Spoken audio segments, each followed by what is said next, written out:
அஸ்ஸலாமு அலைக்கும் அக்கா. நேத்து என்னடா ஒரு இடத்துல இருக்க, இன்னைக்கு என்னடா ஒரு இடத்துல இருக்கேன்னு பார்த்தீங்கன்னா, வந்த வேலை முடிஞ்சிருச்சு. அதனால ஊர் பக்கம் ஓடி வந்தாச்சு மக்கா. வந்த அன்னைக்கு காலையிலேயே தாத்தா வந்து பால் கறக்க விட்டாய்ங்க மக்கா. நம்ம தூங்கிட்டு இருந்தோம். எழுப்பி போய் பாலை கறன்னு சொல்லி அனுப்பிச்சி விட்டாய்ங்க. சரி நம்ம என்ன காலையிலே எழுந்துச்சி பாலை கறக்கிறோம். என்னடா காலையிலேன்ற இப்படி வெயில் அடிக்குதுன்னா, மே மாதம் கொஞ்சம் அப்படி இப்படின்னு தான் இருக்கும். ஒன்றும் பண்ண முடியாது.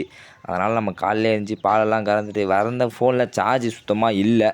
அப்படியே ஃபோன் இந்த பாலை கறக்கும்போது தான் சார்ஜ் இருந்துச்சு. பாலை கறந்துருக்கும்போது அடுத்த வேலை வந்துருச்சா, அதுலேயே ஃபோன் சார்ஜர் போட்டு வரதுக்குள்ளேயே இந்த மாதிரி மாடியில் ஏறிட்டு தாத்தா தேங்காய் தள்ள சொல்லி நின்றுட்டு இருந்தார். தேங்காய் தள்ளுறதுக்கு வீடியோ எடுக்க முடியல, மன்னிச்சிக்கங்க. அதுக்கப்புறம் தள்ளின தேங்காய்லாம் எல்லாத்தையும் வெட்டி பொளந்து எல்லாம் அந்த தேங்காய் எண்ணெய் ரெடி பண்ணுறதுக்கு இது மாதிரிலாம் இப்படி தான் மக்கா செய்வாங்க. இதுதான் ப்ராசஸ் அதுக்கு.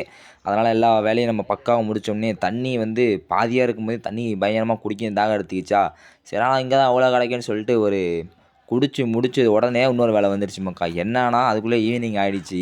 நம்ம பசங்களை போய்ட்டு சாப்பாடெலாம் வைக்கணும். பசங்கன்னா அவங்க கிடையாது, இங்கே இருக்காங்க சும்மா நிறைய பேர் இருக்காங்க. அதனால் அவங்கள போய் சாப்பாடுங்கன்னு சொல்லிட்டு எல்லாத்தையும் திறந்து விட்ட உடனே தண்ணி குடிச்சிட்டு இருந்தாங்களா, நல்ல புலமாக தான் குடிச்சிட்டு இருந்தாங்க.